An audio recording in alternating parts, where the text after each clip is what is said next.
तो hello student, welcome back to my channel Samrat academy. तो दोस्तों, मेरा नाम आकाश। बहुत ही ज़्यादा इंपॉर्टेंट वीडियो है मेरे प्यारे विद्यार्थियों। जल्दी से फटाफट लाइक करके आगे बढ़ जाइए, क्योंकि मेरे प्यारे विद्यार्थियों 2022 बोर्ड एग्जाम के लिए very very most important 25 most important अति लघु उत्तरीय प्रश्न डिस्कस करने वाले हैं, वो भी विज्ञान के। अब तो मेरे प्यारे विद्यार्थियों, कोई आपको यहाँ तक बता दूँ कि कोई आपको फेल के बारे में सोच भी नहीं सकता है। कोई आपके बारे में फेल के बारे में तो कोई सोच भी नहीं सकता है। अगर आप मेरे चैनल पे सिर्फ आ गए हैं तो दृढ़ निश्चय है कि आपको पास होना ही पड़ेगा। और मेरे प्यारे विद्यार्थियों, टारगेट है कितना? 90% का। इस बार अचीव करके जरूर से दिखाइए मेरे प्यारे विद्यार्थियों। दुनिया की कोई ताकत आपको रोक नहीं सकते 90% लाने के लिए। और मेरे प्यारे विद्यार्थी, इस वीडियो में 25 मोस्ट अति लघु उत्तरीय प्रश्न यही बैठे बैठे याद करवा दूंगा, मेरी गारंटी 100%। सारा चीज़ समझ में आएगा आप लोगों को।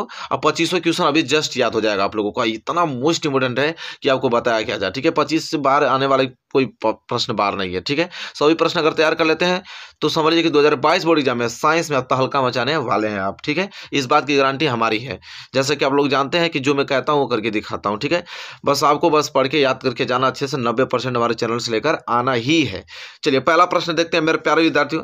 पहला प्रश्न जो कि आपको एकदम रटे हुए होने चाहिए, जबान पे होने चाहिए। क्या कि ओम के नियम को परिभाषित कीजिए। देखिए, आपको 25 महत्वपूर्ण अति लघु उत्तरीय में, अरे अति लघु उत्तरीय में ये जो पहला प्रश्न आपको दिखाई दे रहा है, यहीं से स्टार्ट कर दीजिए। बहुत जबरदस्त क्वेश्चन है। ओम के नियम को परिभाषित कीजिए। हेडिंग आपको डालना है ओम का नियम। ओम का नियम क्या कहता है भाई? देखिए, तो अगर आपसे कोई पूछे कि ओम का नियम किसे कहते हैं तो क्या बताएंगे आप?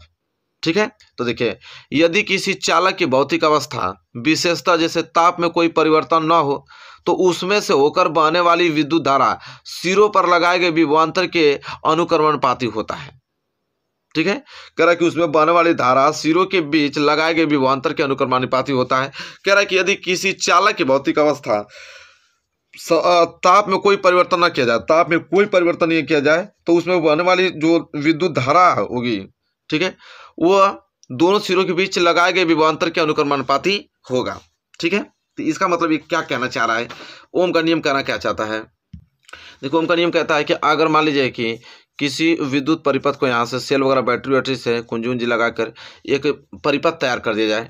अब परिपथ तैयार करके मान लेते हैं ये है और ये क्या है, बी पॉइंट है। ठीक है, यहाँ ए और बी पॉइंट है और यहाँ से में विद्युत धारा प्रवाहित हो रही है, विद्युत धारा आई प्रवाहित हो रही है। तो ताप में कोई परिवर्तन न किया जाए और इसमें से विद्युत धारा प्रवाहित किया जाए, तो वही कह रहा है कि ओम का नियम कहता है कि अगर ताप में कोई परिवर्तन न किया जाए तो जो विद्युत धारा होगी, जो विद्युत धारा आई होगी, वो ए से लेकर 20 तक दोनों सिरों के बीच बहने वाली विभवांतर मतलब वी के अनुक्रमानुपाती होगा। ठीक है, मतलब कि वी जो होगा अनुक्रमानुपाती होगा किसके? आई के अनुक्रमानुपाती होगा।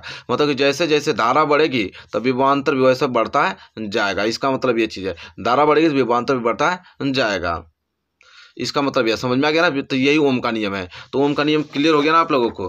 क्या क्या है कि यदि किसी चालक की भौतिक अवस्था विशेष ताप में कोई परिवर्तन न हो तो उसमें से होकर बहने वाली जो विद्युत धारा आई का मान हो गया ना, वो दोनों के बीच, सिरे ए और बी के बीच जैसा दिखाया हूँ, उनके बीच जो विभवांतर होगा उसके अनुक्रमानुपाती होगा। जैसे जैसे धारा बढ़ेगी वैसे वैसे विभवांतर भी बढ़ता जाएगा। ठीक है, जैसे जैसे धारा कम होगी विभवांतर वैसे कम होता जाएगा। मतलब ओम का नियम यही कहता है, वी बराबर आई आर।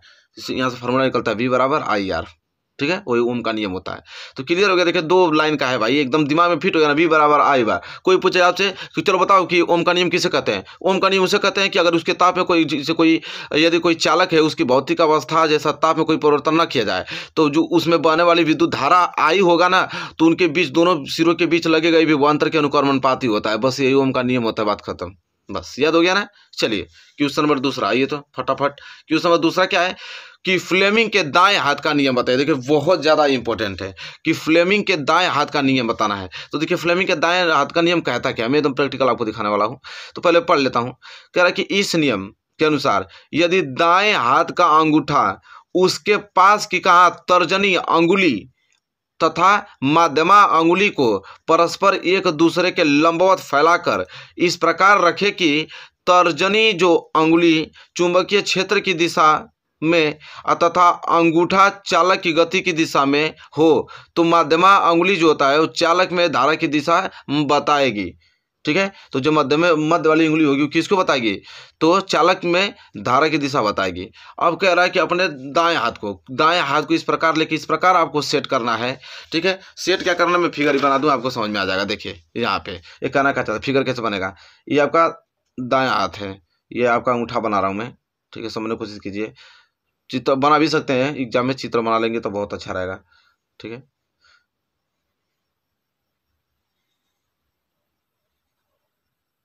ये बीच बीच वाली उंगली है, वाली का बीच वाली उंगली है। ठीक है, और ये लास्ट की 2 उंगलियां इस प्रकार मुड़ी हुई हैं। बन जा भाई, उंगली बन जा।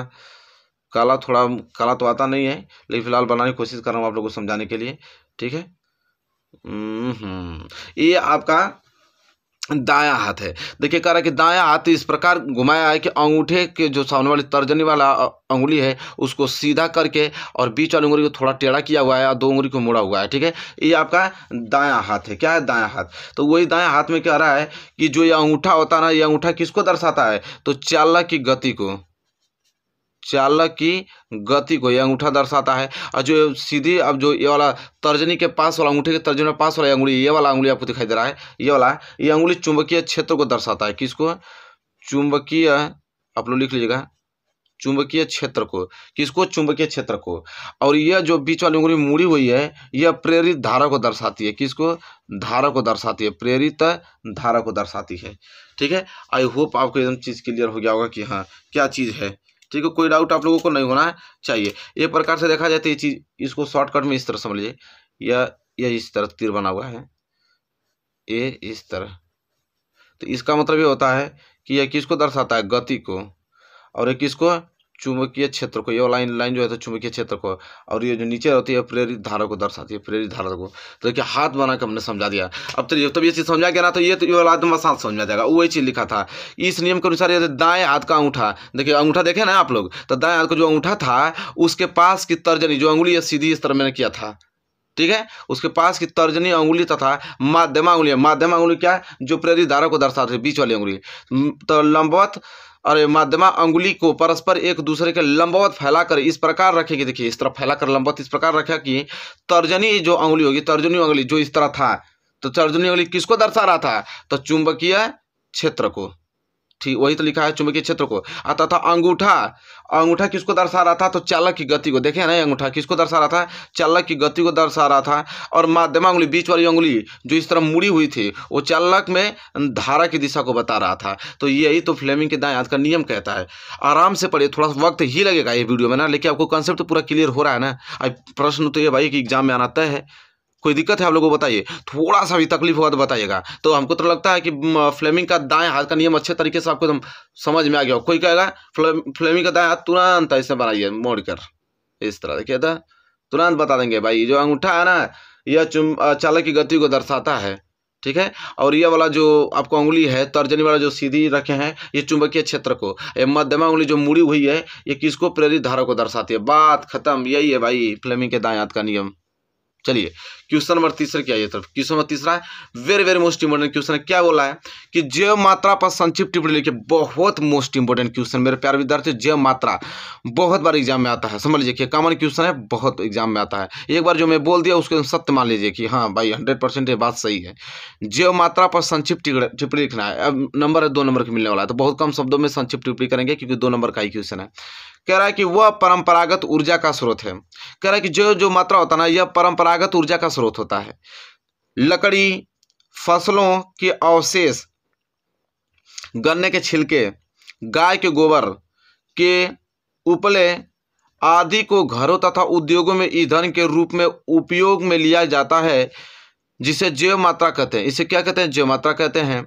और जैव मात्रा का उपयोग विद्युत के उत्पादन में भी किया जाता है, जैसे मेथेन हुआ, वनस्पति तथा जानवरों के सड़ने के कारण बनती है। तो बस हो तो गया भाई। जैव मात्रा किसे कहते हैं? तो भाई जैव मात्रा हम लोग के घर पे तो जैव मात्रा होती है। जैव मात्रा किसे कहते हैं? जैव मात्रा यह परंपरागत ऊर्जा का स्रोत होता है। ठीक है, और यह कहाँ पाया जाता है? जैसे लकड़ी हुआ, गन्ना हुआ, गन्ना का छिलका देखें, ठीक है, गन्ना का छिलका, जब गन्ना का छिलका देखे होंगे जब खाना बनाते हैं तो वहाँ पे प्रयोग किया जाता है। ठीक है, गोबर देखे हैं, गोबर वहाँ पे लोग पाते हैं, गांव में गोबर पाते हैं, उसको जलाने का काम आता है, खाना बनाने का काम आता है, बड़े बड़े उद्योगों में ईंधन जलाने का काम आता है। ठीक है, तो वही तो जैव मात्रा कहलाता है। और इसमें क्या है? वही जैव मात्रा कहलाता है। और इसका उपयोग हम विद्युत के उत्पादन में भी करते हैं, जैसे मेथेन गैस हुआ। ठीक है, तो वहाँ पे भी यूज किया जाता है जैव मात्रा का। और वनस्पति तथा जानवरों के सड़ने के कारण बनती है। वनस्पति बड़े बड़े पेड़ पौधे सड़ जाते हैं तो उससे जो अवशेष प्राप्त होता है, जानवरों के सड़ने पर जो ये अवशेष प्राप्त हो, जीव मात्रा कहलाता है। बात खत्म। देखिए यही चीज़ तो है जीव मात्रा में। कोई दिक्कत है? सिंपल सी टॉपिक है भाई, दिमाग में फिट हो गया कि जीव मात्रा है क्या, चुपचाप एग्जाम में आएगा लिख देना है और पूरा का पूरा नंबर उठा ले जाना है, कोई रोकेगा नहीं आपको। तो आई होप यहाँ तक प्रश्न नंबर तीसरा था ना, प्रश्न नंबर तीसरा क्लियर हुआ ना आप लोगों को? बताइए, कमेंट वगैरह करते रहिए, हमारा साथ दीजिए थोड़ा, ठीक है? बहुत अच्छे से पढ़ना है तो थोड़ा एंजॉय करके पढ़ते रहिए। हाँ, लेकिन एंजॉय में मजाक नहीं, ठीक है? आराम से, एक भी क्वेश्चन में मजाक नहीं होना चाहिए, बता दे रहा हूँ आप लोगों को। पूरा सीरियस वाला क्वेश्चन है, क्योंकि हमें बस दिखाई दे रहा है 90% और हमें कुछ नहीं चाहिए। तो आप भी जितना मैं सीरियस हूँ उतना आप भी सीरियस रहिए लाइफ में। चलिए आइए क्वेश्चन नंबर 4 की तरफ। मजाक 1% चलने वाला नहीं है भाई, लाइफ में बहुत मजाक हो गया। 8-9 महीने से मजाक ही तो कर रहे हैं आप, अब तो 2 महीना बच गया है, सीरियस 90% लाइए। चलिए क्वेश्चन नंबर 4 क्या है कि संकलन अभिक्रिया। देखिए संकलन अभिक्रिया, कुछ लोग को तो दिमाग घूम जाएगा कि संकलन अभिक्रिया क्या होता है भाई। तो संकलन को ही संयोजन अभिक्रिया कहते हैं, ठीक है? तो चाहे संयोजन कहेगा चाहे संकलन कहेगा, कंफ्यूज नहीं होना आप लोगों को। तो संकलन अभिक्रिया तथा ऑक्सीकरण अभिक्रिया को उदाहरण सही समझाइए। अब कोई कहेगा कि ऑक्सीकरण अभिक्रिया क्या होता है? अरे ऑक्सीकरण को ही उपचयन कहते हैं भाई, उपचयन अभिक्रिया कहिए इसको, चाहे अपचयन अभिक्रिया कहिए चाहे ऑक्सीकरण कहिए, तीनों नेम एक ही होता है। लोग कंफ्यूज हो जाते हैं पेपर में वर्ड आता है तो संकलन अभिक्रिया तथा ऑक्सीकरण अभिक्रिया को उदाहरण द्वारा समझाना है। तो चलिए एडिट डालिए, संयोजन या संकलन अभिक्रिया। मतलब संकलन अभिक्रिया को हम संयोजन अभिक्रिया कहते हैं, ठीक है? इसमें कोई भी डाउट होने वाली बात नहीं है मेरे प्यारे विद्यार्थियों, ठीक है? तो चलिए देखते हैं संयोजन अभिक्रिया क्या होता है।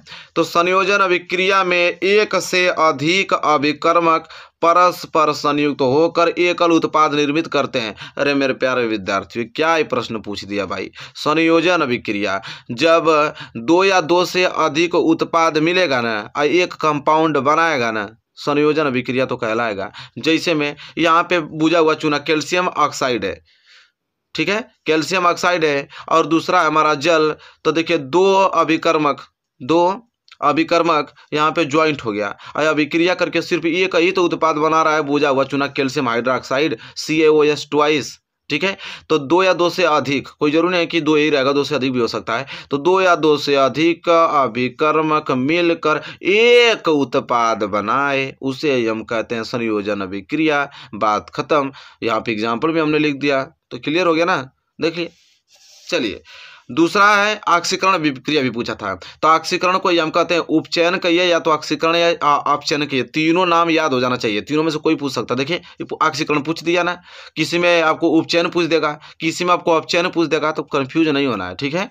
तो उपचयन या ऑक्सीकरण या उपचयन अपचयन अभिक्रिया तीनों से में। ये क्या अभिक्रिया होता है कि किसी पदार्थ से ऑक्सीजन का योग अथवा हाइड्रोजन का निष्कासन उपचयन या ऑक्सीकरण कहलाता है। कह रहा है कि मेरे प्यारे विद्यार्थियों कि जब भी अभिक्रिया, रासायनिक अभिक्रिया होता है तो अगर ऑक्सीजन जुड़ेगा, अभिक्रिया करते समय ऑक्सीजन जुड़ेगा या तो हाइड्रोजन निकलेगा।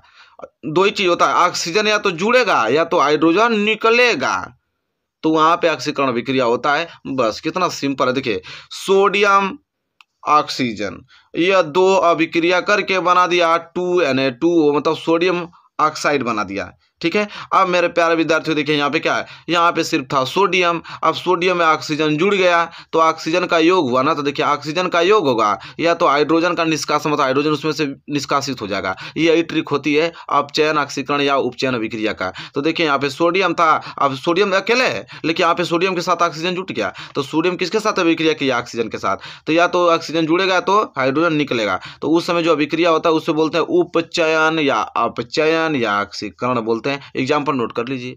कोई दिक्कत है? अरे बाप रे बाप, कितना सिंपल है? रट्टा मारते फिरेंगे आप। कंसेप्ट आपके पास क्लियर रहेगा तो दुनिया को कोई ताकत रोक देगा आपको पास होने से। जाके पूरा किताब लिख कर चले आएंगे आप अच्छे तरीके से। चलिए आइए क्वेश्चन नंबर 5वां।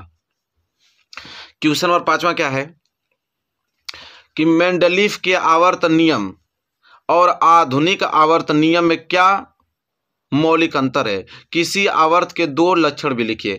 कह रहा है कि मेंडलीफ का आवर्त नियम और एक मेंडलीफ का आधुनिक आवर्त नियम में दोनों अंतर बताना है, ठीक है? और किसी आवर्त के 2 लक्षण भी लिखना है। चलिए भाई देखते हैं कि मेंडलीफ के आवर्त नियम में और आधुनिक आवर्त नियम में अंतर क्या है। तो देखिए लिखा है कि आधुनिक आवर्त नियम तत्वों के परमाणु क्रमांकों पर, जबकि मेंडलीफ की आवर्त नियम परमाणु भारों पर आधारित है। देखिए, आधुनिक आवर्त नियम अलग है और मेंडलीफ के आवर्त नियम अलग है। कितना सिंपल है कि आवर्त नियम, देखा, आधुनिक आवर्त नियम तत्वों के परमाणु क्रमांकों पर, तत्वों के परमाणु क्रमांक पर, और मेंडलीफ का आवर्त जो नियम है परमाणु के भारों पर आधारित होता है। बस क्लियर, कितना सिंपल है। आधुनिक आवर्त नियम परमाणु क्रमांक पर निर्भर होता है, मेंडलीफ आवर्त नियम किस पर, परमाणु भारों पर निर्भर होता है। बस हो गया, याद हो गया ना आपका। ये तो 2 पॉइंट आप लिखेंगे और क्या लिखेंगे। चलिए, लक्षण भी पूछा था, तो आवर्त के लक्षण, पहला, आवर्त सारणी के आवर्त में तत्वों की संयोजकता बाएं से दाएं जाने पर मध्य तक बढ़ती है, इसके बाद घटने लगती है। ठीक है, लक्षण पहला यही होता है आवर्त का, कि आवर्त सारणी में, आवर्त में जो तत्वों की संयोजकता होगी ना, वो बाएं से अगर दाएं जाएंगे तो मध्य तक तो क्या होगा, इस तरह बढ़ता जाएगा, मध्य के बाद वो क्या लगना, पूरा घटने लगता है। ठीक है, यह लक्षण होता है। दूसरा आवर्त में लक्षण क्या होता है कि आवर्त में तत्वों के जो धात्विक गुण होते हैं ना, धात्विक गुण, वो बाएं से दाएं जाने पर घटते हैं। तत्वों में जो आवर्त में देखें ना, तो आवर्त सारणी देखेंगे तो उसमें जो तत्वों के धात्विक गुण है, अगर बाएं से दाएं जाने पर क्या होते हैं, वो घटते हैं। तो ये आवर्त के 2 लक्षण भी हमने आप लोगों को बता दिया। ठीक है, इसमें पूछा था कि लक्षण भी बताइए, प्रश्न नंबर 5वां में, तो हमने बता दिया। बहुत मोस्ट इंपोर्टेंट क्वेश्चन है, हमको तो नहीं लगता है कि अब दिक्कत होगा आप लोगों को। ठीक है, आराम से चीजें क्लियर हो रही है ना, आराम से पढ़ते चाहिए। कब तक रटेंगे भाई, एक बार ये ना कंसेप्ट आप पढ़ लेंगे, अपने दिमाग में कंसेप्ट आपका फिट हो गया ना, आजीवन काम आने वाला है। कहीं से एग्जाम में कुछ भी पूछ दे, तुरंत उसका आंसर देने योग्य हो जाएंगे आप। चलिए, क्वेश्चन नंबर 6 आइए। तो question number 6 very very most important question है। क्वेश्चन नंबर 6 क्या है, रट्टा मारने वाले थोड़े हम लोग हैं, हम लोग को 90% चाहिए, हम लोग दिमाग से पढ़ने वाले हैं। ठीक है, इतना याद रखिए, हमारे साथ जुड़े हैं तो बहुत दिमाग से पढ़ना है। क्वेश्चन नंबर 6 क्या है, एक कोशिकीय एवं बहुकोशिकीय जीवों की जनन पद्धति में क्या अंतर है। बहुत ज्यादा इंपॉर्टेंट है, मोस्ट आईएमपी प्रश्न। एक कोशिकीय एवं बहुकोशिकीय जीवों की जनन पद्धति में क्या अंतर है, आपको बताना है कि कोशिकीय क्या होता है, बहुकोशिकीय जीवों की जनन पद्धति में क्या अंतर है। तो चलिए उत्तर के माध्यम से पहले जानेंगे कि एक कोशिकीय क्या होता है। देखिए, एक कोशिकीय जीवों की अपेक्षा बहुकोशिकीय जीवों को जनन के लिए अपेक्षाकृत अधिक जटिल विधि की आवश्यकता होती है। अब देखिए, क्या पहला ही पॉइंट बोल दिया कि एक कोशिकीय जीवों की अपेक्षा, देखिए, एक कोशिकीय जीवों की अपेक्षा जो बहुकोशिकीय जीव होता है, उसकी जनन के लिए अपेक्षाकृत अधिक जटिल विधि की आवश्यकता होती है। क्योंकि यह अधिक जटिल विधि होती है, कौन, बहुकोशिकीय जीवों की जनन पद्धति है, किससे, एक कोशिकीय से। ठीक है, याद रखिएगा, पहला पॉइंट कह रहा है इसलिए होता है क्योंकि विशेष कार्य हेतु इनमें विशिष्ट कोशिकाएं संगठित होकर उत्तक का निर्माण करती हैं। कह रहा है कि जो बहुकोशिकीय में एक विशेष प्रकार का ही गुण पाया जाता है, और विशेष प्रकार के गुण पाने के वजह से इसमें विशिष्ट कोशिकाएं संगठित होकर उत्तक का क्या करती हैं, निर्माण करती हैं। ठीक है, उत्तक का क्या करती हैं, निर्माण करती हैं। तथा उत्तक क्या करता है, उत्तक संगठित होकर क्या बना लेता है, अंग बनाते हैं। उत्तक संगठित होकर क्या बनाते हैं, अंग बनाते हैं। तो यहाँ मालूम चल गया ना, अंग बनाते हैं। शरीर में इनकी जो स्थिति भी, शरीर में इनकी स्थिति भी, अंग की, शरीर में इनकी भी स्थिति भी निश्चित होती है। तथा उत्तक जो संगठित होकर अंग बनाते हैं, शरीर में इनकी स्थिति भी निश्चित होती है। उसी को हमको लगता है 2 बार पॉइंट लिख दिया हूँ, एक के बाद को 2 बार लिख दिया हूँ। ठीक है, इसको इग्नोर कीजिएगा, एक ही पॉइंट को 2 बार लिख दिया हूँ। हाँ, स्थिति में निश्चित होती है, जबकि ये बहुकोशिकीय बात हो रहा है। ठीक है, लिखा है यहाँ पे, जबकि एक कोशिकीय जीव सरल संरचना वाले होते हैं तथा इनमें जनन की कोई विशेष कोशिकाएं भी नहीं होती हैं। तो देखिए कितना मोस्ट इंपोर्टेंट है, अभी याद हो जाएगा, अभी जस्ट याद करवा रहा हूँ।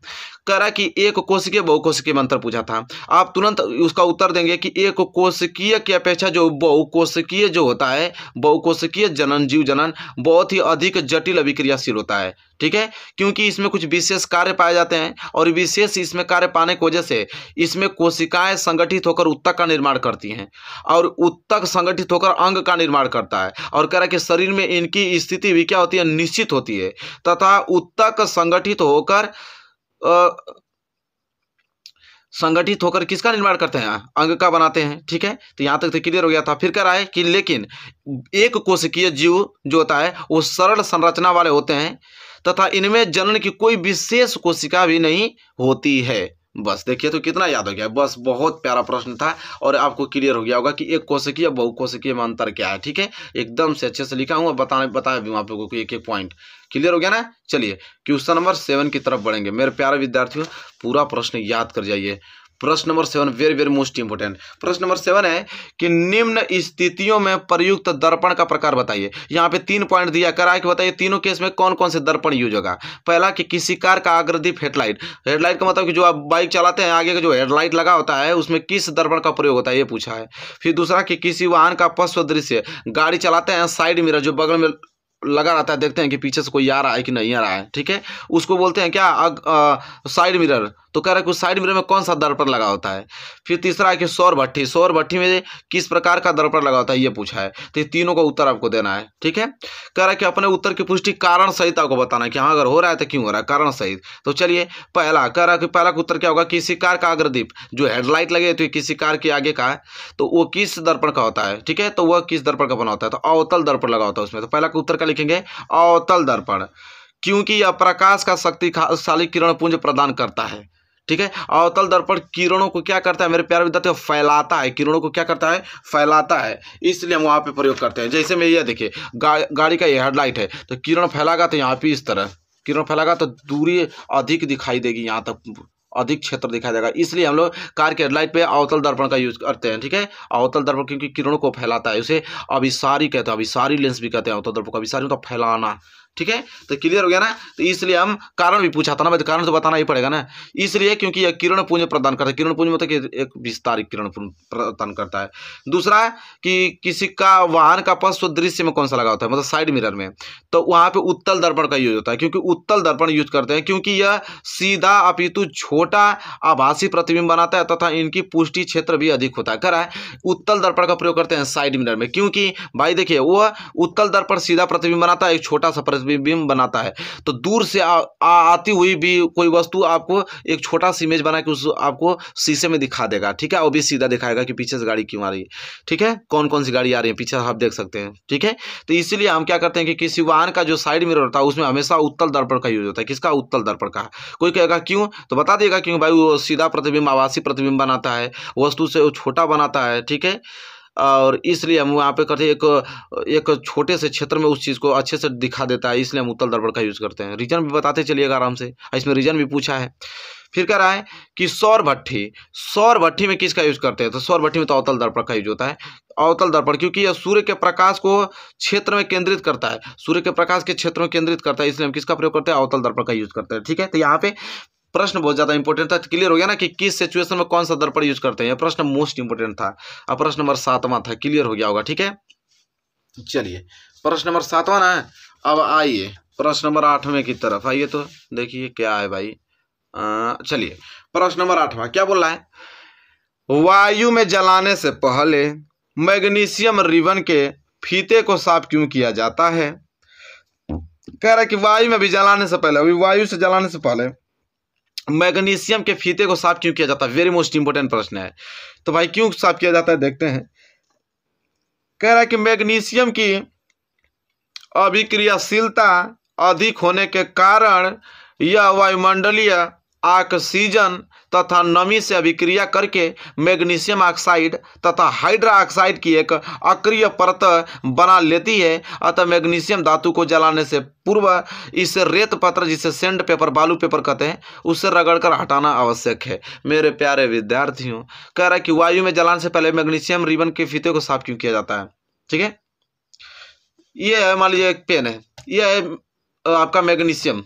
ठीक है, मैग्नीशियम का फीता है और इसे वायु में जलाने से पहले इसे मुझे साफ करना पड़ेगा। क्यों, क्योंकि भाई मैग्नीशियम एक अभिक्रियाशीलता, जैसे मैग्नीशियम की जो अभिक्रियाशीलता है वो अधिक होती है, और ऐसे जब इसको मैग्नीशियम को छोड़ देते हैं, ऐसे छोड़ देंगे तो हमारे वायुमंडल में उपस्थित जो वायु होगी, वायु में जो नमी होगी, उससे डायरेक्ट अभिक्रिया करके मैग्नीशियम ऑक्साइड तथा हाइड्रा ऑक्साइड की परत इस पे क्या होती है, छोटी छोटी परत या पतली पतली परत इसमें जम जाती है। और जब इसको जलाऊंगा तो जलता नहीं है, वो परत जलाने में उसको सहायक नहीं होता है। इसलिए मैं क्या करता हूँ, पहले बालू पेपर लेके इसको परत को पहले मैं ऑक्साइड के परत को मैग्नीशियम ऑक्साइड के परत को पहले हटाऊंगा, अतः ये परत हट जाएगी, इसके बाद जलाऊंगा, फिर जलने लगेगा। तो यही कारण है कि वायु में जलाने से पहले मैग्नीशियम के फीते को साफ क्यों किया जाता है। इसलिए किया जाता है भाई, क्योंकि भैया ये जो मैग्नीशियम है ना बहुत अधिक अभिक्रियाशील है, वायु में छोड़ देता हूँ तो यह वायु में उपस्थित नमी और ऑक्सीजन के साथ अभिक्रिया करके इस पे मैग्नीशियम ऑक्साइड या हाइड्रोक्साइड नामक एक परत इस पे जम जाती है और अक्रिय परत बना लेता है। और इसलिए हम मैग्नीशियम रिबन को जलाने से पहले इस अक्रिय परत को पहले हटाते हैं, तब जाके जलाते हैं, क्योंकि यह जलाने में सहायक नहीं होता है जो परत होता है। बात खत्म, जाइए समझ लीजिए। कभी भूल पाएंगे जीवन में, कभी जीवन में भूल पाएंगे इस बात को? इतना बढ़िया से एक्सप्लेन करके बताएगा यहाँ पे थ्योरेटिकल, यही तो कॉन्सेप्ट है। ये पकड़ लिया आपने तो एग्जाम को क्रैक कर दिया आपने। चलिए आइए क्वेश्चन नंबर 9 क्या है, प्रकाश के अपवर्तन संबंधी स्नेल के नियम को लिखिए तथा समझाइए। कह रहा है कि प्रकाश के अपवर्तन संबंधी स्नेल के नियम को लिखिए तथा समझाइए। तो चलिए भाई देखते हैं कि प्रकाश के अपवर्तन संबंधी स्नेल के नियम क्या है। ठीक है, बहुत ज़्यादा मोस्ट इंपॉर्टेंट है। तो चलिए बहुत सिंपल है, इसका तो तुरंत आप आंसर बता पाएंगे। तो कह रहा है कि आपतन कोण की ज्या जिसे साइन आई कहते हैं, आपतन कोण की ज्या जिसे साइन आई, अपवर्तन कोण की ज्या जिसे साइन आर का अनुपात किन्हीं दो माध्यमों के लिए नियतांक होता है, जिसे दूसरे माध्यम का पहले माध्यम के सापेक्ष अपवर्तनांक भी कहते हैं। मेरे प्यारे विद्यार्थियों ये देखिए, आपको दिखाई दे रहा है ये कोई माध्यम, एक ऊपर वायु है और नीचे की माध्यम कांच है। अगर वायु से प्रकाश किरणें वायु से अगर आ रही हैं किस में, कांच में, तो देखिए ये कहाँ अभिलंब की तरफ झुक जा रही हैं। तो देखिए तब ये आ रही हैं तो इसे बोलते हैं आपतित किरण। आपतित किरण और अभिलंब के बीच जो कोण बनता है उसे साइन आई कहते हैं, जिसे बोलते हैं आपतन कोण। इधर आपका परावर्तित किरण और अभिलंब के बीच जो कोण बनता है उसे बोलते हैं अपवर्तन कोण, जिसे बोलते हैं क्या, साइन आर। ठीक है, तो कह रहा है कि आपतन कोण की ज्या साइन आई, अपवर्तन कोण की ज्या साइन आर, इन दोनों माध्यमों के लिए एक फिक्स नियतांक होता है। मतलब कि देखिए उसको हम बोलते हैं कि जिसे दूसरे माध्यम का पहले माध्यम के सापेक्ष अपवर्तनांक, देखिए दूसरे माध्यम का पहले माध्यम के सापेक्ष अपवर्तनांक साइन आई बराबर साइन आर बराबर एक फिक्स नियतांक होता है। और इस नियम को हम स्नेल का नियम भी कहते हैं। बात खत्म, दो ही लाइन को तो आंसर है, क्लियर हो गया ना। आपतन कोण की ज्या वो अपवर्तन कोण, आपतन कोण की ज्या मतलब साइन आई, अपवर्तन कोण की ज्या मतलब साइन आर, इन दोनों का जो अनुपात होगा एक फिक्स वैल्यू होगा, एक फिक्स नियतांक होगा, जिसे हम दूसरे माध्यम का पहले माध्यम के सापेक्ष अपवर्तनांक भी कह सकते हैं। यहाँ लिखा है बस। और यही चीज़ आपका कहलाता है इस आपका स्नेल का नियम। अगर इतना भी लिख देंगे ना तो एग्जामिनर आपको 2 नंबर दे देगा, बस फार्मूला पे आपको दे देगा, क्योंकि यही मेन होता है। ठीक है, इसी चीज को तो बस लिखा गया है इतना बड़ा करके, इसे स्नेल का नियम कहते हैं। तो कितना सिंपल है, इसमें समझाने वाली क्या बात है, टॉपिक एकदम क्लियर, छोटा सा एकदम है। ठीक है, चलिए क्वेश्चन नंबर 10वां। क्वेश्चन नंबर 10वां क्या है कि जीवाश्म को परिभाषित कीजिए, एक उदाहरण के साथ उसके महत्व को समझाइए। कह रहा है कि जीवाश्म क्या होते हैं, कह रहा है जीवाश्म को आप परिभाषित कीजिए, एक उदाहरण के साथ बताना कि जीवाश्म होता क्या है। तो चलिए सबसे पहले हम देखेंगे कि जीवाश्म है क्या भाई। तो कह रहा है यहाँ पे दिख रहा है ना आप लोगों को अच्छे से। चलिए कह रहा है कि पत्थर देखे हैं, पहाड़ देखे हैं, बस काम बन जाएगा। पत्थरों अथवा पहाड़ों पर प्राचीन काल के जंतु एवं पौधे के अवशेष पाए जाते हैं। कह रहा है कि बड़े बड़े पत्थर देखेंगे, बड़े बड़े पहाड़ देखेंगे तो उस पहाड़ और पत्थर पे बहुत पुराने प्राचीन काल के आपको जंतु दिखाई देंगे, पौधे दिखाएंगे, मतलब कि अवशेष पाए जाते हैं। जंतुओं के अवशेष पाए जाएंगे पहले पुराने पुराने, और पौधों के अवशेष पाए जाते हैं। इन अवशेषों को जीवाश्म कहते हैं। भाई इन्हीं अवशेषों को हम जीवाश्म कहते हैं। कितना सिंपल टॉपिक दिया भाई कि पत्थर देखे हैं, पहाड़ देखे हैं, बहुत पहाड़ वैसे देखे होंगे आप लोग जहाँ पे प्राचीन काल के बहुत जंतु पाए जाते हैं और पौधे के अवशेष प्राप्त होते हैं। ठीक है, इन अवशेषों को हम क्या कहते हैं, जीवाश्म कहते हैं। बात खत्म। उदाहरण के तौर पे एक एग्जांपल बता देता हूँ कि बर्फ में सुरक्षित जीवों में मौत, गेंडा, मोलस्क जीवों के कवच। कह रहा है कि बड़े बड़े बर्फीली एरिया में देखेंगे ना तो वहाँ पे बहुत पहले के गेंडा, मोलास्क, मात, ठीक है, इनके कवच आपको देखने को मिलेगा। ठीक है, तो ये क्या कहलाएंगे, जीवाश्म कहलाएंगे। कह रहा कि जीवाश्मों की सहायता से हमें विभिन्न कालों में हुई घटनाओं का पता चलता है। तो जो भाई नहीं मालूम चलेगा। अगर बहुत पुराना अगर जानवर कोई वहाँ पे बर्फ में दबा हुआ मिल गया तो उससे हम उसके काल के पुराने काल के बारे में पता कर पाएंगे कि वह किस सन से चला रहा है, उसमें क्या क्वालिटी थी क्या नहीं थी। तो वही कह रहा है कि जीवाश्मों की सहायता से विभिन्न कालों में हुई घटनाओं का पता चलता है तथा पौधों व जंतुओं के विकास क्रम का पता चलता है कि कौन से पौधे पहले कैसे पाए जाते हैं और कितने दिन के पौधे हैं, उनमें क्या कमियां हैं क्या अच्छाइयां हैं, सब आप पता कर पाएंगे। ठीक है, तो वही चीज़ लिखा है। कह रहा है कि पत्थर की आयु से जीवाश्म की आयु का ज्ञात की जा सकती है। कह रहा कि पत्थर की आयु से, जब पत्थर में कोई चीज़ पाया जाता है तो उसके पत्थर की आयु से हम पता कर पाएंगे कि जीवाश्म की आयु कितनी है। मतलब ये जीवाश्म जो यहाँ पे पाया गया है कोई जानवर तो कितना वर्ष पुराना है, हम पत्थर की आयु से ज्ञात कर पाएंगे। और यह रेडियोधर्मी पदार्थ के द्वारा निर्धारित की जा सकती है। किसके? यह रेडियोधर्मी के पदार्थ के द्वारा हम इसको क्या कर सकते हैं, निर्धारित कर सकते हैं। तो हमको तो नहीं लगता है कि बहुत आपको दिक्कत होगी कि जीवाश्म किसे कहते हैं। जीवाश्म तो समझ में आ गया कि पहाड़ों और पत्थरों के बीच दबे हुए प्राचीन काल के छोटे छोटे कोई जंतु और पौधे के अवशेष मिलते हैं, वही क्या कहलाते हैं, जीवाश्म कहलाते हैं। और उनके जीवाश्मों के अनुसार हम विभिन्न कालों का पता लगा सकते हैं कि कितना साल पुराना यह जीव है, चाहे कितना पुराना साल यह पौधा है, पौधे की क्वालिटी को पहचान सकते हैं हम। ठीक है, पत्थरों की आयु से हम जानवरों की मतलब आयु से मतलब पता लगा पाते हैं कि कितने साल पुराना यह क्या है, जानवर है। ठीक है, तो यह चीज़ है। तो जीवाश्म क्लियर हो गया ना आप लोगों को। तो प्रश्न नंबर 10वां बहुत ज़्यादा इंपॉर्टेंट है और क्लियर ही हो गया है, कोई दिक्कत नहीं आप लोगों को। अब हम बढ़ेंगे अगले प्रश्न की तरफ और प्रश्न नंबर 11 की तरफ। ये 10वां है, नोट कीजिए और हटाइए इसको। चलिए, कहाँ जा रहे भाई, यहाँ पे आओ। प्रश्न नंबर क्या है, 11। क्या बोला है प्रश्न नंबर 11? निकट दृष्टि दोष कहते हैं। कह रहा है कि निकट दृष्टि दोष किस कहते हैं, आप किसे कहते हैं देखते हैं। कह रहा है कि निकट दृष्टि दोष से पीड़ित व्यक्ति को निकट की वस्तुएं तो स्पष्ट दिखाई देती हैं परंतु दूर की वस्तुएं स्पष्ट दिखाई नहीं देती, अर्थात नेत्र का दूर बिंदु अनंत पर न होकर कुछ पास आ जाता है। देखिए यह प्रश्न बनना तय है। निकट दृष्टि दोष पूछा है कि निकट दृष्टि दोष किसे कहते हैं। एक चीज याद रखिए, निकट दृष्टि दोष उल्टा होता है। निकट दृष्टि दोष का मतलब कि निकट की वस्तु हमें स्पष्ट दिखाई देगी परंतु दूर की वस्तु नहीं दिखाई देती है। कुछ लोग क्या सोचेंगे, निकट दृष्टि दोष का मतलब ये होता होगा कि निकट की ही वस्तु नहीं दिखाई देती होगी। नहीं नहीं, ऐसी कंडीशन नहीं भाई, जस्ट विपरीत चलता है। निकट दृष्टि दोष अगर पूछ दिया तो समझिए कि निकट की वस्तु स्पष्ट उसको दिखाई देगी, दूर की वस्तु दिखाई नहीं दे रहा। तो वही तो लिखा है कि निकट दृष्टि दोष से पीड़ित व्यक्ति को निकट की वस्तुएं तो स्पष्ट दिखाई देती हैं परंतु दूर की वस्तु उसको स्पष्ट दिखाई नहीं देती। अर्थात उसमें कंडीशन में यह होता है कि जो नेत्र का दूर बिंदु होता है अनंत पर न होकर कुछ पास आ जाता है, उस समय कंडीशन होता है। तो निकट दृष्टि तो समझ में आ गया ना। दूरदृष्टि देखिए लिखा नहीं हो लेकिन पूछता है, दूरदृष्टि दोष अगर पूछ दे तो क्या करेंगे, तो दूरदृष्टि दोष में क्या होगा कि दूर की वस्तु तो स्पष्ट दिखाई देगा परंतु निकट की वस्तु स्पष्ट दिखाई नहीं देती है, दूरदृष्टि दोष कहते हैं। तो लीजिए इसको भी आपने उस प्रश्न को भी याद कर लिया। तो दोनों में से एक प्रश्न आता है, दूरदृष्टि दोष या निकट दृष्टि दोष। क्लियर है ना आप लोगों को, कोई डाउट नहीं होना चाहिए। तो याद हो गया, इसमें समझने वाली क्या बात है, प्रश्न याद हो गया होगा आप लोगों को। चलिए प्रश्न नंबर 12। प्रश्न नंबर 12 है कि एक इलेक्ट्रॉन पर कितना तथा कैसा आवेश होता है। वेरी मोस्ट इंपोर्टेंट क्वेश्चन है। एक इलेक्ट्रॉन पर कितना तथा कैसा आवेश होता है। सबको मालूम कि इलेक्ट्रॉन एक ऋणावेशित कण होता है, सबको मालूम है। तो इलेक्ट्रॉन एक ऋणावेशित कण होता है और इस पर कितना आवेश होता है, 1.6 × 10⁻⁻19 कूलम ऋणावेश होता है। याद कर लीजिए, 2 नंबर के वेरी मोस्ट इंपोर्टेंट प्रश्न है, बहुत बार एग्जाम मतलब हर साल आता है ये प्रश्न वाला। ठीक है, हर साल आता है तो क्लियर हो जाएगा। और यह प्रश्न देखिए, यह प्रश्न बहुत इंपॉर्टेंट है। कहेगा कि 1 किलोवाट घंटा में कितने जूल होते हैं, गणना करने के लिए बोलेगा। ठीक है, तो आराम से लिख लीजिएगा। 1 किलोवाट घंटा को जूल में चेंज करना है, तो 1 किलोवाट घंटा बराबर 1 किलोवाट। तो इसको मैं वाट में चेंज कर दूंगा तो 1 किलो में 1000 होता है, तो इसको मैं 1000 वाट नहीं लिख सकता हूँ आराम से। 1 किलोवाट को मैं 1000 वाट लिख दिया, गुणे 1 घंटा। अब इस घंटा को हमको चेंज करना है सेकंड में। देखिए यह वाट आपको दिखाई दे रहा है, तो अगर इस वाट को मैं जूल प्रति सेकंड में चेंज करूं, ठीक है, तो देखिए यूनिट यहाँ पे चेंज हो जाएगा क्योंकि घंटा को हम चेंज कर रहे हैं सेकंड में। तो ये हो जाएगा 1000 जूल प्रति सेकंड। घंटा में कितने 3600 सेकंड होता है, गुणा कर दूंगा।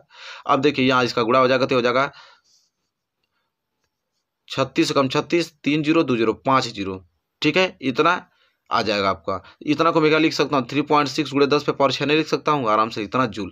तो यहाँ से आपका निकल गया इतना जूल।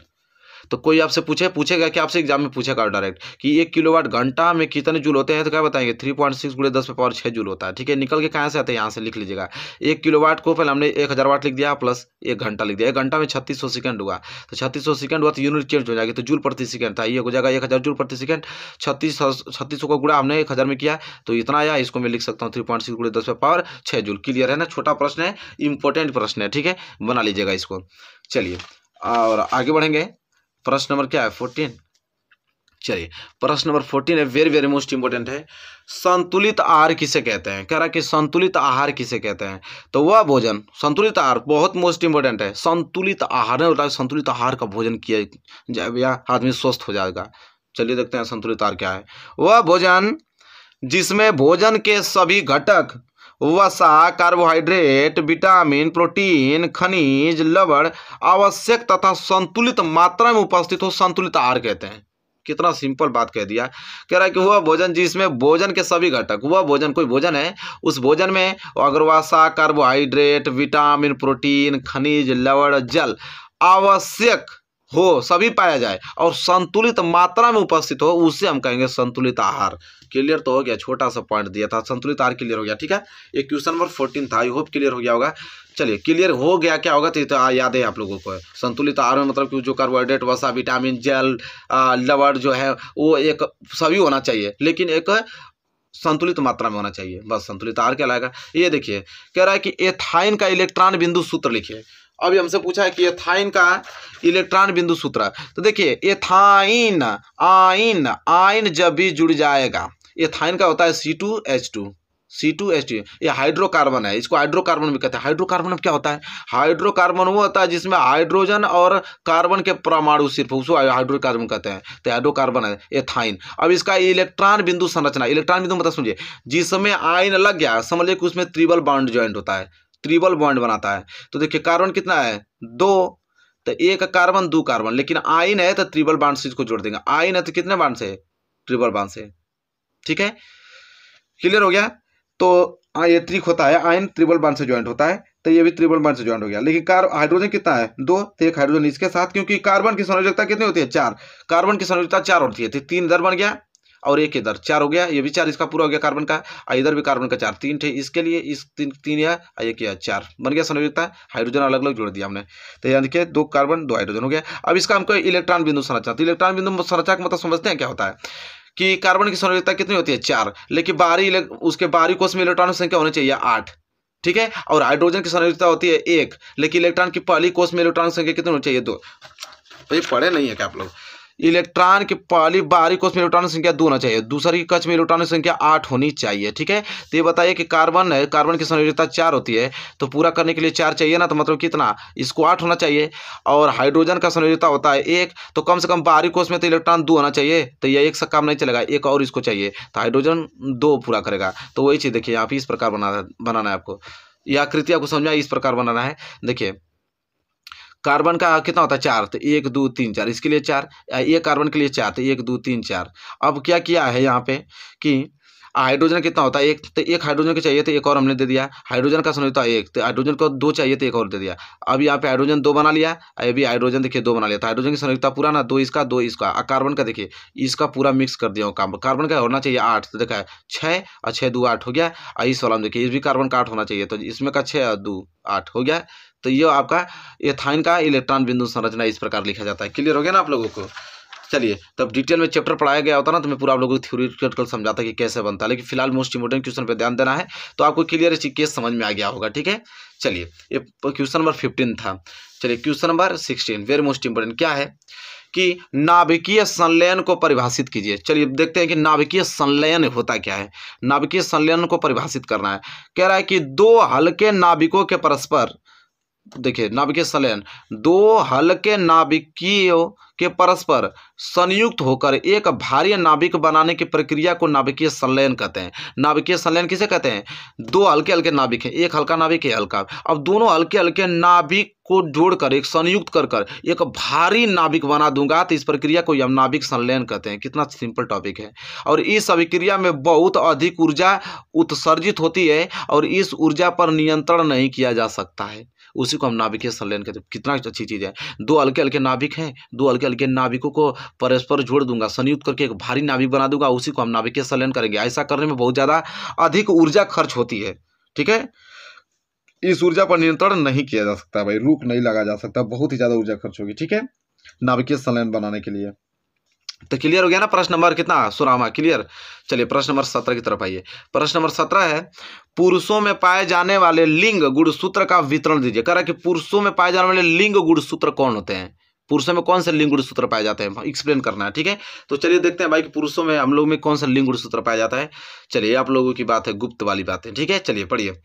कह रहा है कि लिंग निर्धारण करने वाले गुणसूत्र लिंग गुणसूत्र कहलाते हैं। कितना सिंपल है यार, लिंग निर्धारण करने वाले गुणसूत्र लिंग गुणसूत्र कहलाते हैं। लीजिए नाम से ही एक परिभाषा निकल गया, लिंग को निर्धारण करने वाले गुणसूत्र लिंग गुणसूत्र कहलाते हैं। इन्हें हेटेरोसोम भी कहते हैं, ये नाम याद करिएगा, देखिए ब्लैक पेन से लिखा हूं, इन्हें क्या कहते हैं, हेटेरोसोम भी कहते हैं।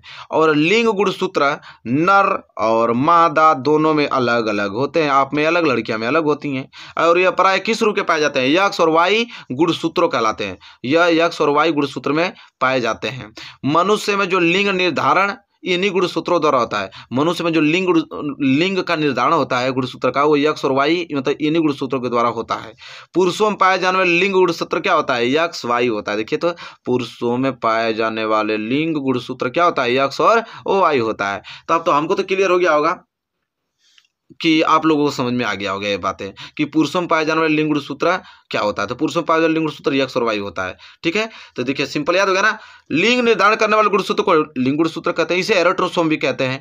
और गुणसूत्र नर और मादा में दोनों अलग अलग पाए जाते हैं। और किस रूप के पाए जाते हैं, यक्ष और वाई गुणसूत्र के आप लोगों के गुणसूत्र पाए जाते हैं नर और मादा में, लेकिन हम लोग में क्या यक्ष और वाई गुणसूत्र वाले पाए जाते हैं। तो पुरुषों में पाए जाने वाले लिंग गुणसूत्र एक्स वाई होता है। क्लियर। ये प्रश्न नंबर 17 था, क्लियर हो गया होगा। थोड़ा सा विदाउट आप लोगों को दिमाग में नहीं चल रहा होगा, हटाइए इसको, हटाइए जल्दी। प्रश्न नंबर 18 लेकर आइए जल्दी से। आ गया प्रश्न नंबर 18।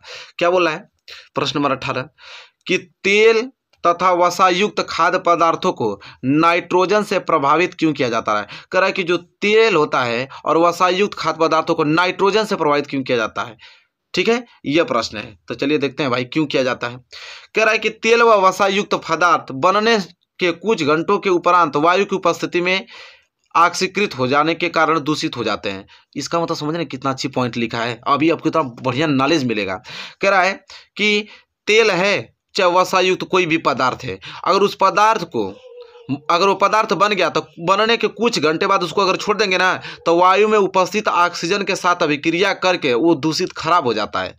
क्या हो जाता है, दूषित हो जाता है, अर्थात उनके स्वाद में और गंध में परिवर्तन हो जाता है अगर उसको बना के छोड़ देंगे तो, ठीक है। और तेल में तला हुआ कोई चीज़ आप देखिए, पकौड़ी सकौड़ी जो बनाते हैं उसको बनाइए, पकौड़ी सकौड़ी बना के उस तरह छोड़ दीजिए एक प्लेट में, अब देखिएगा उसके स्वाद और कलर में चेंज हो जाएगा। इसलिए होगा, ऐसा होता है क्योंकि वायु में उपस्थिति जो ऑक्सीजन होता है ना उसके साथ अभिक्रिया कर देता है, अभिक्रिया करके उसके रंग में और उसके गंध में परिवर्तन हो जाता है, चेंजिंग हो जाता है। इसलिए हम कोई चीज़ खुला, मिठाई देखें, मिठाई तेल से मिलकर बना होता है, मिठाई को इसलिए हम खुला नहीं छोड़ते, हमेशा इसको बॉक्स में डब्बे में पैक करके दिया जाता है कि ताकि वो वायु से अभिक्रिया न करे, कुछ तरी चले 1-2 दिन तक मिठाई, यही कारण होता है। तो समझ में आ गया ना। तो ही करा है कि ऑक्सीकृत होकर जाने के कारण दूषित हो जाता है, अर्थात उनके स्वाद और गंध में परिवर्तित हो जाता है।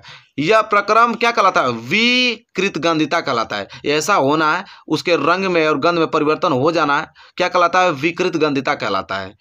पर ये प्रश्न भी बनता है, पूछेगा आपको एग्जाम में कि विकृत गंधिता किसे कहते हैं। तो कहिएगा जो जब कोई तेल या वसायुक्त पदार्थ को जब वायु में खुले छोड़ देते हैं तो वायु के साथ अभिक्रिया करके उसके रंग और गंध में परिवर्तन हो जाना विकृत गंधिता कहलाता है। 2 नंबर के लिए भी प्रश्न आता है, लीजिए अभी याद हो गया आप लोगों को ये वाला भी, ठीक है। फिर लिखा है परंतु यदि इन खाद्य पदार्थों को बनाने के उपरांत तुरंत ही नाइट्रोजन गैस जो कि अक्रिय गैस होता है युक्त पैकेटों में पैक कर दिया जाए तो यह विकृत गंधिता की प्रक्रिया नहीं होती, वह खाद्य पदार्थ संचित रहते हैं। मतलब कह रहा है कि अगर कोई चीज़ बनाकर अगर नाइट्रोजन कोई पॉकेट में जो कि नाइट्रोजन गैस भरा, उसमें नाइट्रोजन गैस में इसको भर देंगे तो आपका विकृत गंधिता उत्पन्न नहीं करेगा, क्योंकि यह नाइट्रोजन के साथ अभिक्रिया करता ही नहीं है, करता है किसके साथ, ऑक्सीजन। इसलिए चिप्स वगैरह कुरकुरे खाते हैं आप तो कुरकुरे का जो बॉक्स है देखिएगा फूला रहता है और उसमें नाइट्रोजन गैस भरा होता है, क्योंकि वो अभिक्रिया नहीं करता है। जैसे उस कुरकुरे के फाड़ के आप खाने की कोशिश करेंगे उसको फाड़ के 2-3 खा के छोड़ दीजिएगा, बाद में देखिएगा स्वाद गंध संद में कुल चेंज हो जाएगा, क्योंकि जब उसको फाड़ दिया आपने नाइट्रोजन गैस निकल गया, अब वो ऑक्सीजन के साथ अभिक्रिया करके उसके रंग और गंध में परिवर्तन कर देगा। इसीलिए जो भी कोई भी चीज़ फुली होती है, पैकेट वाली चीज़ होती है, उसमें हमेशा नाइट्रोजन गैस भरा होता है। ठीक है, यह बात देखिए नॉलेज वाली बात है, आपको भी याद हो गया। आज के बाद कहीं जाइएगा मार्केट में कोई फुली चीज़ जैसे कुरकुरा सुरकुरा बॉक्स नमकीन वगैरह खाते हैं ना, जो भी डब्बे में पैक रहता है प्लास्टिक में, तो उसमें जो गैस भरा होता है वो नाइट्रोजन गैस ही होता है। देखिए आपको नॉलेज हो गया होगा। ठीक है, कोई पूछेगा भाई किस लिए, तो कहिएगा भैया यह अभिक्रिया नहीं करता है, ठीक है, नाइट्रोजन के साथ इसलिए बना है। इसको फाड़ देंगे तो वायु में उपस्थित ऑक्सीजन के साथ अभिक्रिया करके रंग और गंध में चेंज कर देगा। देखिए तो कितना मोस्ट ये सब नॉलेजमेंट है ना, बहुत नॉलेज मिलता है इन चीज़ों से। ऐसे पढ़ेंगे तो कभी जीवन में कभी फेल ही नहीं होंगे, आपके पास इतना दिमाग हो जाएगा कि क्वेश्चन कहीं से पूछेगा बता देंगे आप। चलिए क्वेश्चन नंबर आइए 19, वेरी मोस्ट इंपॉर्टेंट है। क्या है, जुगनू रात में ही क्यों चमकते हैं? जुगनू देखे हैं? जुगनू देखो, अभी देखो छोटे छोटे इतने कीड़े होते हैं, चमकते रहते हैं, चमकते रहते हैं। तो वो कह रहा है कि वो रात में ही चमकते हैं, दिन में दिखाई नहीं देते। दिन में क्या दिखाई देगा, सूर्य का प्रकाश इतना तेज है कि उसकी चमक क्या दिखाई देगी। तो रात में ही क्यों चमकते हैं, रात में ऐसा क्यों होता है, क्या कारण होता है कि रात में ही चमकते हैं? कह रहा है कि जुगनू में एक विशेष प्रकार की फास्फोरस युक्त प्रोटीन होता है। जो जुगनू में एक फास्फोरस युक्त प्रोटीन पाया जाता है विशेष प्रकार का, जो एक विशिष्ट एंजाइम की उपस्थिति में वायवीय उपचयन अभिक्रिया करती। उपचयन का मतलब समझे तो ना, या तो ऑक्सीजन आएगा या तो हाइड्रोजन का क्या होगा, विनाश होगा। या तो ऑक्सीजन जुड़ेगा या तो हाइड्रोजन का विनाश, उसी को कहते हैं उपचयन अभिक्रिया। अरे ऑक्सीकरण अभिक्रिया चाहे अपचयन अभिक्रिया भी पढ़े ना है आप लोग, वही है। कह रहा है कि जुगनू में एक विशेष प्रकार का फास्फोरस युक्त प्रोटीन पाया जाता है, जो एक विशिष्ट एंजाइम की उपस्थिति में वायु उपचयन अभिक्रिया करती है, और इस अभिक्रिया में दृश्य प्रकाश उत्पन्न होता है। जब वो अभिक्रिया करता है तो उसमें एक चमक प्रकाश उत्पन्न होता है, जिसके कारण जुगनू रात में क्या होते हैं, चमकते हैं। तो आप तो क्लियर हो गया। कोई पूछेगा कि जुगनू रात में क्यों चमकते हैं, कह दीजिएगा कि देखिए भाई, जो जुगनू में एक विशेष प्रकार की फास्फोरस युक्त प्रोटीन होती है, और वो फास्फोरस जो प्रोटीन होती है वो एक विशिष्ट एंजाइम के साथ अभिक्रिया करता है। अभिक्रिया का मतलब कि अपचयन अभिक्रिया करता है। ऑक्सीजन या तो उसमें आएगा या तो हाइड्रोजन का विनाश होगा, और इस अभिक्रिया करते समय एक चमक उत्पन्न होती है, इसलिए वो रात को चमकता है। बस बात खत्म।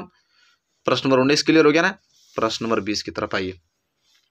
प्रश्न नंबर 20वां है कि बेकिंग सोडा बनाने की 2 विधियां रासायनिक समीकरण सहित लिखिए। कह रहा है कि बेकिंग सोडा बनाने की 2 विधियां रासायनिक समीकरण लिखना है। तो देखिए कैसे लिखेंगे कि बेकिंग सोडा बनाने की 2 विधि आपको बताना है। 2 विधि से हम बेकिंग सोडा देखिए कैसे तैयार कर रहे हैं। पहला कि सोडियम बाइकार्बोनेट, जिसे NaHCO3 कहते हैं, सोडियम बाइकार्बोनेट का निर्माण देखिए कैसे होता है, क्योंकि सोडियम बाइकार्बोनेट एक बेकिंग सोडा का ही पार्ट है ना। सोडियम बाइकार्बोनेट का निर्माण सोडियम कार्बोनेट के संतृप्त जलीय विलयन में कार्बन डाइऑक्साइड गैस प्रवाहित करने पर होता है। कह रहा है कि देखिए सोडियम बाइकार्बोनेट का निर्माण होगा कब, कि जब हम सोडियम कार्बोनेट के संतृप्त जलीय विलयन में कार्बन डाइऑक्साइड गैस प्रवाहित करेंगे। तो देखिए यहाँ पे कितना बढ़िया से रिएक्शन करके बताऊंगा। ये है सोडियम कार्बोनेट Na2CO3। अब सोडियम कार्बोनेट के साथ कार्बन डाइऑक्साइड देखिए यहाँ पे मिलाकर और पानी मिलाकर, और यहाँ पे इन तीनों का अभिक्रिया कराएंगे तो सोडियम बाइकार्बोनेट का निर्माण हो जाएगा। तो एक तरीका तो यह हो गया बेकिंग सोडा प्राप्त करने का। बेकिंग सोडा ना, तो बेकिंग सोडा प्राप्त करने का एक तरीका हो गया कि हम सोडियम कार्बोनेट को कार्बन डाई की उपस्थिति में जल के साथ संयोग करके हम बनाएंगे क्या, सोडियम बाइकार्बोनेट। तो ये पहली विधि हो गया। और हम किस तरह प्राप्त कर सकते हैं, तो दूसरी विधि कि सोडियम क्लोराइड। अब सोडियम क्लोराइड की अभिक्रिया अमोनिया जल व कार्बन डाइऑक्साइड गैस से करवाने पर बेकिंग सोडा, जिसे बेकिंग सोडा का युग हम सोडियम का बाइकार्बोनेट कहते हैं, बेकिंग सोडा का युग हम क्या कहते हैं, सोडियम बाइकार्बोनेट प्राप्त होता है। दूसरा विधि क्या होता है कि भाई देखिए सोडियम क्लोराइड लेकर, जल लेकर, कार्बन डाइऑक्साइड लेकर और अमोनिया लेकर, इन तीनों से रिएक्शन कराकर हम प्राप्त कर पाएंगे सोडियम बाइकार्बोनेट, और यहाँ पे मिलेगा अमोनियम क्लोराइड। तो देखिए दूसरा नियम सोडियम बाइकार्बोनेट का क्या हो गया, दूसरा नियम कि हम सोडियम क्लोराइड, जल, कार्बन डाइऑक्साइड, अमोनिया से संयोग करके हम सोडियम बाइकार्बोनेट का निर्माण कर देंगे। तो 2 तरीका पूछा था कि 2 तरीके से हम कैसे बना सकते हैं बेकिंग सोडा को। तो देखिए दोनों हमने बता दिया अच्छे तरीके से कि किस प्रकार संयोग करके आप इसका निर्माण कर पाएंगे। क्लियर है। चलिए प्रश्न नंबर 21 वेरी मोस्ट इंपोर्टेंट है। क्या है प्रश्न नंबर 21 है कि लोहा का मतलब Fe, ठीक है। कह रहा है कि लोहा पर निम्न में से किस धातु की परत चढ़ाई जा सकती है, बताइए और क्यों। मैग्नीशियम, कॉपर की यहाँ पे गोल्ड का, बताइए Ag, ठीक है। कह रहा है कि लोहे पर निम्न में से किस धातु की परत चढ़ाई जा सकती है, मैग्नीशियम की, कॉपर की, चांदी की, सिल्वर की। कह रहा है कि लोहे पर हम मैग्नीशियम की परत चढ़ा सकते हैं कि कॉपर की चढ़ा सकते हैं कि चांदी की चढ़ा सकते हैं, बताइए। तो चलिए देखते हैं पहले कि किसकी परत चढ़ाई जा सकती है। प्रश्न बहुत ज़्यादा इंपॉर्टेंट है, ठीक है। तो कह रहा है कि विद्युत रासायनिक श्रेणी में, तो विद्युत रासायनिक श्रेणी में ऊपर से नीचे जाने पर क्रियाशीलता घटती जाती है। अभी आप लिस्ट नहीं जानते हैं, देखे होंगे आप लोग। विद्युत रासायनिक श्रेणी होता है एक, विद्युत रासायनिक श्रेणी में जब ऊपर से आप नीचे आएंगे तो अभिक्रियाशीलता घटती जाएगी। जो जितने ऊपर जो तत्व रहेगा उसकी अभिक्रियाशीलता ज़्यादा होती है, जैसे जैसे लिस्ट में नीचे आएंगे उसकी अभिक्रियाशीलता कम होती जाती है। तो वही कह रहा है कि विद्युत रासायनिक श्रेणी में ऊपर से नीचे जाने पर क्रियाशीलता घटती जाती है, अतः लोहे पर इससे कम क्रियाशील धातु की परत आसानी से चढ़ाई जा सकती है। भाई लोहे पर जब भी परत चढ़ाई जाएगी तो लोहे से जो कम अभिक्रियाशील होगा धातु उसी का परत न चढ़ाई जा सकती है। तो वही चीज लिखा है कि इससे कम क्रियाशील धातु की परत आसानी से चढ़ाई जा सकती है। चूंकि कॉपर तथा चांदी लोहे से कम क्रियाशील है, कॉपर और चांदी जो है लोहे से कम क्रियाशील है, तो अतः लोहे को कॉपर देखिए दो का मतलब समझते हैं संयोजकता होता है, ठीक है। तो कॉपर या आपका चांदी धनायनों के विलयन में डालने पर इस पर कॉपर या चांदी की परत चढ़ जाती है। यदि लोहा को अधिक क्रियाशील धातु मैग्नीशियम के विलयन में डाला जाता है तो इस पर कोई परत नहीं चढ़ती है, क्योंकि मैग्नीशियम की परत इसलिए नहीं चढ़ पाएगी कि मैग्नीशियम लोहे से अधिक अभिक्रियाशील है। तो लोहे से अधिक अगर अभिक्रियाशील मैग्नीशियम है तो मैग्नीशियम को परत चढ़ पाएगा नहीं, इसलिए सिर्फ कॉपर का चढ़ेगा और चांदी का, ठीक है। कॉपर और चांदी के विलयन में अगर लोहा को डुबा देंगे तो उसकी परत चढ़ जाएगी, क्योंकि कॉपर और चांदी की जो अभिक्रियाशीलता होती है लोहा से कम होती है, इसलिए उसकी परत चढ़ जाती है। और मैग्नीशियम की अभिक्रियाशीलता ज़्यादा होती है, इसलिए मैग्नीशियम की परत नहीं चढ़ती है। यही पूरा का पूरा कंडीशन होता है। अब पूरा एकदम क्लियर हो गया होगा आप लोगों को। प्रश्न नंबर 21 कोई डाउट आपको नहीं होगा, ठीक है। चलिए 21 क्लियर हो गया ना। प्रश्न नंबर 21 आप देखिए, क्वेश्चन नंबर है 22। क्वेश्चन नंबर 22 क्या है कि पोषण को परिभाषित कीजिए तथा मृत्युजीवी एवं परजीवी पोषण में अंतर बताइए। कह रहा है कि पोषण को हमको परिभाषित करना है कि पोषण किसे कहते हैं और मृत्युजीवी एवं परजीवी पोषण में क्या अंतर होता है ये भी हमको बताना है। तो चलिए देख लेते हैं कि पोषण क्या होता है, इसके बाद मृत्युजीवी और परजीवी पोषण में अंतर भी क्या है ये भी बताना है। तो कह रहा है कि जीवों द्वारा, क्या बोला है, जीवों द्वारा भोजन तथा अन्य खाद्य पदार्थों के पाचन से पोषक तत्वों को प्राप्त करने की क्रिया को पोषण कहते हैं।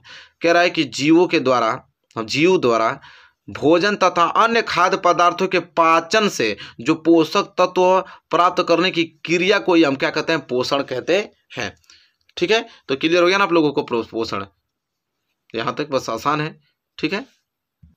चलिए तो पोषण तो यहाँ तक क्लियर हो गया। पोषण किसे कहते हैं बताना है। मृत्युजीवी एवं परजीवी पोषण में अंतर भी बताना है। तो यहाँ लिखेंगे कि मृत्युजीवी जीव मृत कार्बनिक पदार्थों के अपघटन से ऊर्जा प्राप्त करते हैं।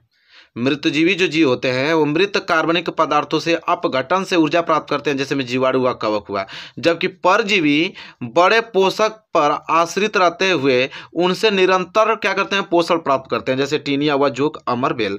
तो देखिए मृत्युजीवी और परजीवी पोषण में अंतर भी हमने बता दिया, पोषण क्या है ये भी बता दिया। तो ये प्रश्न नंबर 22 पूरा अच्छे तरीके से क्लियर हो गया होगा और कोई भी डाउट आपको इसमें नहीं होगा। क्वेश्चन नंबर 22 में क्वेश्चन नंबर 23 की तरफ बढ़ेंगे। Very very most important question है, क्या है समझेंगे बहुत अच्छे तरीके से। विद्युत धारा के ऊष्मीय प्रभाव से आप क्या समझते हैं। Very most important question. कह रहा है कि जो विद्युत धारा का ऊष्मीय प्रभाव होता है उससे क्या आप समझते हैं।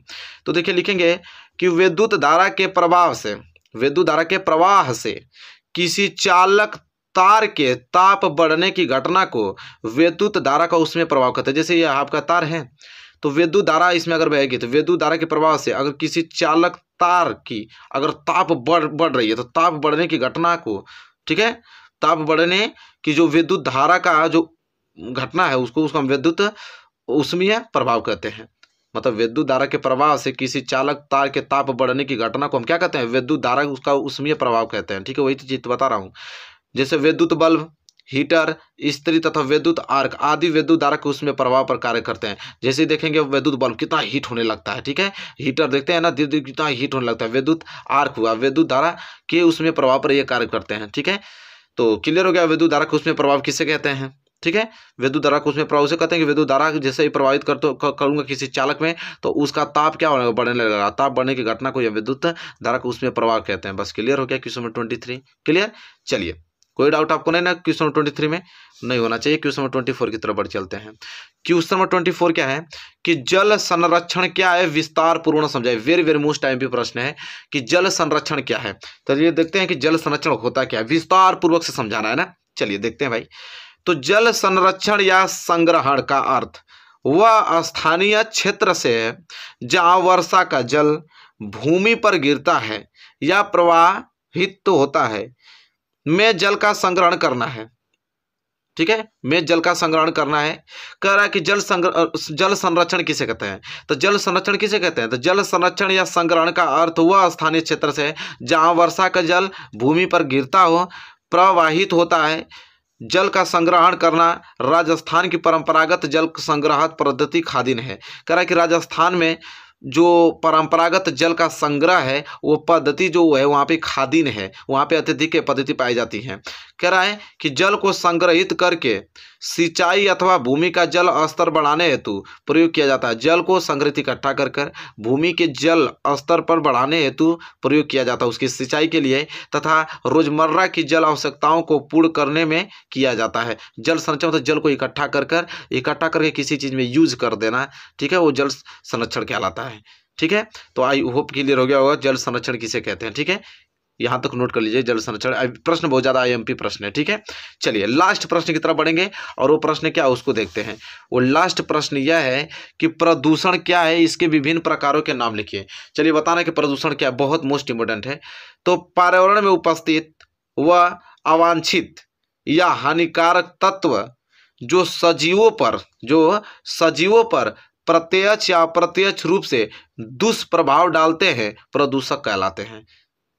तथा पर्यावरण में इन प्रदूषकों के कारण उत्पन्न दुष्परिमाण होते हैं उनको हम प्रदूषण कहते हैं।